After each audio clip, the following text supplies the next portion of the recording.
In many parts of the world, forests are in deep trouble.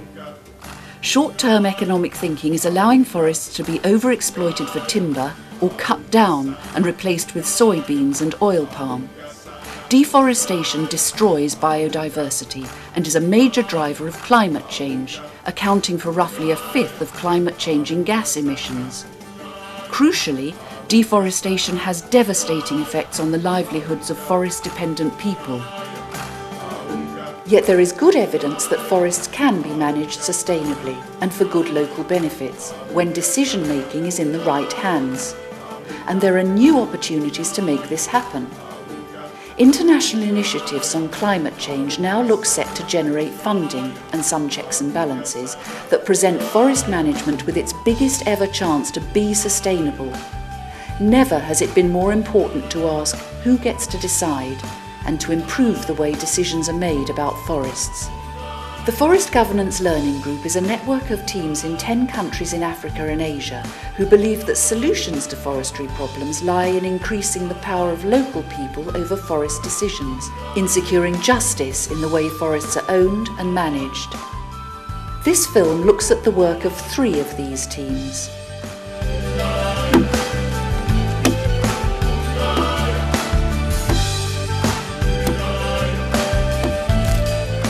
Charcoal is one of Malawi's biggest industries. It provides livelihoods for over 45,000 people and supplies the energy needs of more than 85% of Malawian households. Yet some 60% of this charcoal comes from Malawi's forest reserves, and its production is destroying the country's forests. In an effort to control the industry, the government drafted the 1997 Forest Act, which only allows charcoal to be produced with a licence. But so far, in all this time, nobody has been issued with one of these licences. The Forest Governance Learning Group has been active in questioning the efficacy of this law and in recommending policy changes. The first step the team took was to undertake a thorough investigation of the problem and produce a report for government. So we set out to identify or to establish the magnitude of environmental degradation that charcoal produces. And we also wanted to determine the value in terms of Malawi kwacha. How much are we talking about? How big is the trade? And we have realized that charcoal is worth 5.78 billion Malawi kwacha. That is equivalent to around $40 million US. And yet this industry is still illegal. I mean, it is produced under very unsustainable environments. Government does not collect any tax on it. And as a result, it loses a lot of income from charcoal. So we are working with government to ensure that we implement policies that are encourage charcoal production, but from a sustainable basis. At the heart of these proposed policy changes is a shift to greater community ownership and control of forest land. Now, government has changed the policy. Now we are saying communities have to be empowered to manage their own forests in customary land. The fact that they're owning the forest reserves or forests in Malawi, that's a very good thing for them because they're going to take maximum care of their own property because that's their own property. But so far, only a few village communities have been helped to begin managing their own resources. One of these is Untaluma in Zomba district. Tinamba za ujeni za nkhalango ya 2006 mu Juni anabwazange zatu zaditsogolera kuzatiunikira mmene tingasamalire nkhalango. Ndiye titavomerezana mozi ndi amfumu athu mudzi mwathu tinambo samalira nkhalango motiunikira azilangizi athu. Tikusamalira patokha tikusiyanisa ndi mmene amatha kuti samalira azilangizi athu paokha chifukwa anali ochepa. Ndiye kasamadwe ka nkhalango zimaonetsa kuti anthu amene amaboza unonga anali ambiri ndiye yofota anali ochepa. Makupu athu alipo 10 amene tizikolola pa chaka chimodzi tizikolola makupu 10. Ndiye makupu 10 amene wawa tinagawa kuti makololedwa athu pali malo ena amene siti makolola komanso pali malo ena amene tizikolola chifukwa choti malo mwina amene mwadutsa makupu amene wawa muli misungwi komanso muli maudzu amene kumbali imene yo zisimakolola koma kwinako ndikoti kuli mitengo imene tizikolola. Ndiye makolola tazikha kuti kumene kuli mitengo yenera kukolola tizikolola kumeneko kumene kuli nsungwi ndi zinthu zina mauzu kumene koko sili makolola ako iyayi koma tikambokolola mtizagulisa ngakhale nkhuni ngakhale so milimo ngakhale so anthu amatabwa tizakhoza kugulitsa sikuti anthu azangobwera muno muchisawawa ya phindu lake kuti zizathandiza zitukukoza mudzi mwathu. Although Untaluma doesn't produce charcoal, many believe that this kind of management system could form the basis for sustainable charcoal production. But if communities like in Tuma, because they've got sustainable resource, they've got over 679 hectares of forest, I mean, why can't we allow them? Out of 10 hectares, they would be burning charcoal throughout the year, they would be harvesting firewood, they would be also harvesting timber. One of the Forest Governance Learning Group's strategies for influencing government is to promote understanding and debate of the key issues and to bring together the various stakeholders to share their perspectives. Well, the Forest Governance Group brings government and other stakeholders who maybe they would not sit down and talk with amicably, but they sit down and discuss critical issues. Because being in Lilongwe is different from being at the ground where activities are happening. So Forest Governance Learning Group managed to bring down the Director of Forestry down and interact with those charcoal burners. The team is already having some success. In 2009, the government approved a new Malawi biomass energy strategy, which aims to promote local management plans to ensure that wood fuels are not only affordable, but also come from a sustainable source. The team is now pushing for conversion of this strategy into firm action on the ground.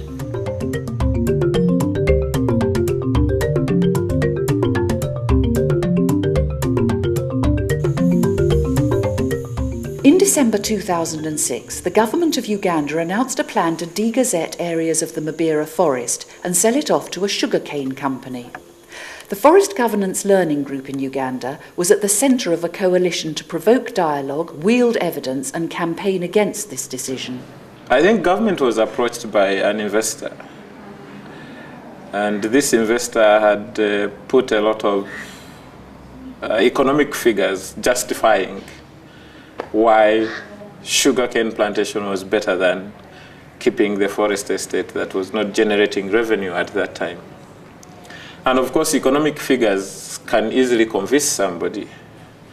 Yet on our side as people governing the forest estate or managing the forest estate, we did not have, figures. So we needed to come up with a study that would present to the decision makers that look, even though you are making a decision, an economic-based decision, to plant sugarcane in this forest, but this forest is also actually important economically. So we needed to put that argument to them. For the people living around the forest, its economic benefits were never in doubt, and they were quick to present their perspectives in a nationwide campaign to stop the forest giveaway.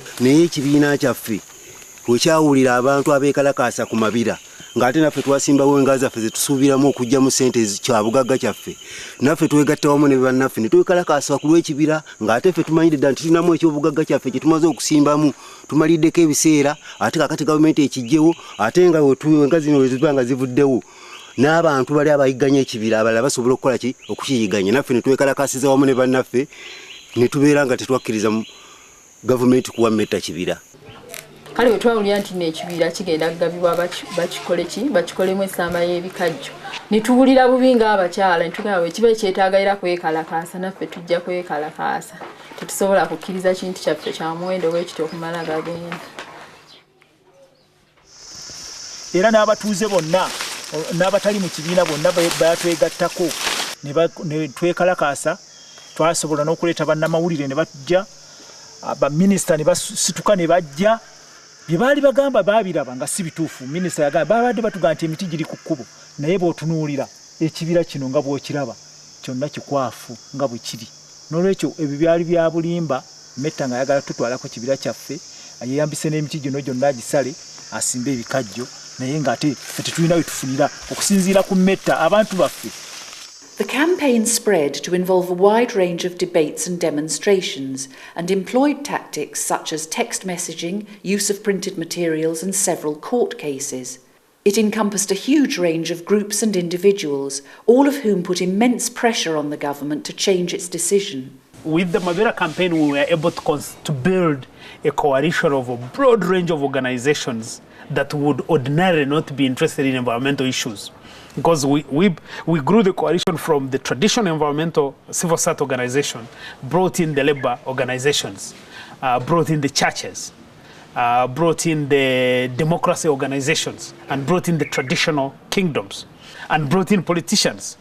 And so the coalition grew and became so big that it really threatened the very essence of the survival of the state. And I think that's why we were able to get the president to reverse and change his position. And I should say that the case of Mabera is, I think, the only case that is that I know of where the president of this country has been able to change positions because of public demand.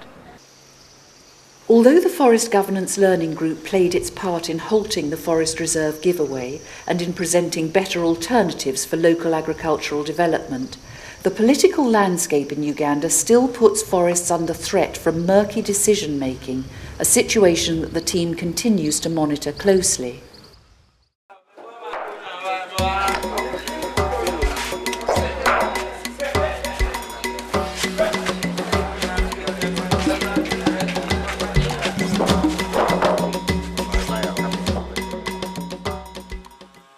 The recent negotiation of an agreement to guarantee that timber exports from Ghana to the European Union come from sustainable sources has given the Forest Governance Learning Group a unique opportunity to push for deeper reforms in decision-making, in particular focusing on illegal chainsaw operators who supply a large part of the timber market. They are typically poor community operators who have no other source of income, who live in the forest, who understand themselves to own that forest, and who see big players coming from outside, coming and carrying their forest away. They derive no benefits from it, even though they are closest to it. At some point, they will get in on the game. I think that's just basic economic logic.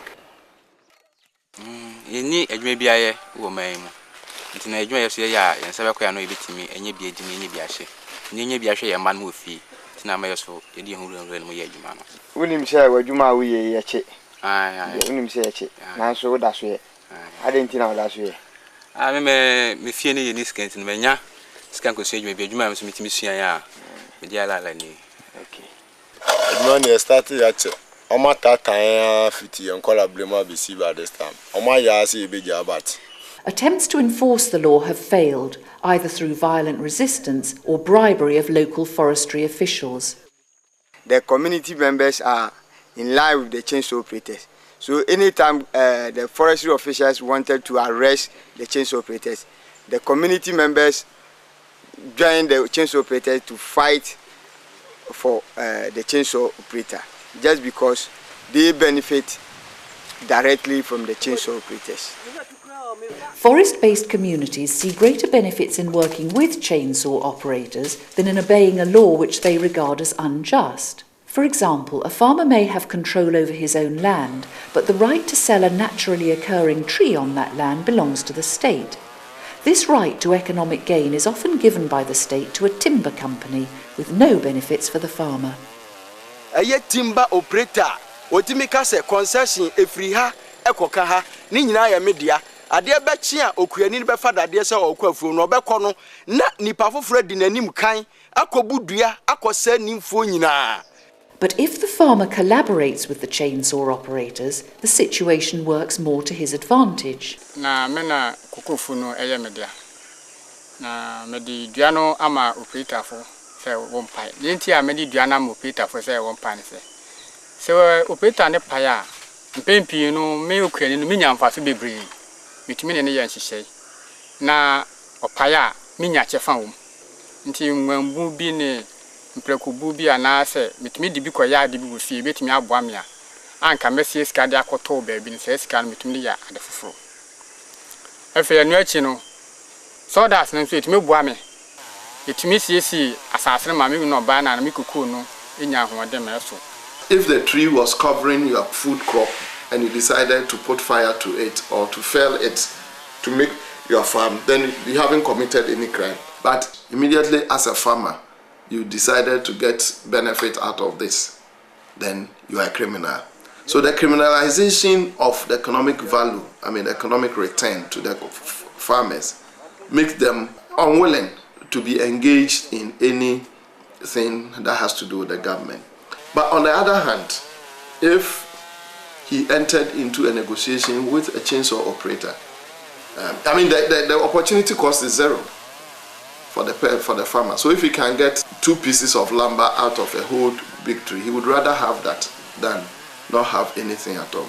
So the chainsaw operation is actually a symptom of a policy failure, because I believe that if farmers were given ownership of the trees on their farm and some discussions were held on what is a return to a farmer of any tree that is felled from his farm, farmers would guard it with their life. In response to these problems, some of the chainsaw operators have formed the Domestic Lumber Trade Association to press for legalization and regulation. Emra odi atoho a odi AC chainsaw adwumaye no ho kwan no ye besere no ahwemu bio esane se aban no edi nani tufo obehun se wo boka hunu se ye di nnua efri baabi a ye wo no e konkranse ye kwakotone a sika ye tuatua kwa so no se ye hwe a se nkaban ne de kan nhihye ye ho mpo no odi ogi sikai edi ye reforestation one was a chainsaw for yentimi nnua muntimi legalize na muntimi mfa emra papa bi emfa nto emfa mayan. Now what we want the government to do is to introduce a permit system or a taxation system, and then the mandate is given to the daughter to manage the domestic market. I think we can manage it and manage it well. If communities recognize that they have a greater stake in the forest, they can and will protect it. They live there. They are the only force in this country that can prevent unsustainable logging. The state needs to have a better deal with communities. The Forest Governance Learning Group is still working with the Domestic Lumber Trade Association in their efforts to seek reform and to work with others to identify and push for change at policy level in Ghana. Change that puts trust and control of trees in local hands. The Forest Governance Learning Group continues to work in several other countries around the world, including Cameroon, Mozambique, Tanzania, South Africa, Vietnam, India and Indonesia. It continues to believe that problems can only be countered and opportunities seized when forestry is run by capable local organisations based on equitable property rights. It continues to identify practical tactics for achieving justice in and around the world's forests.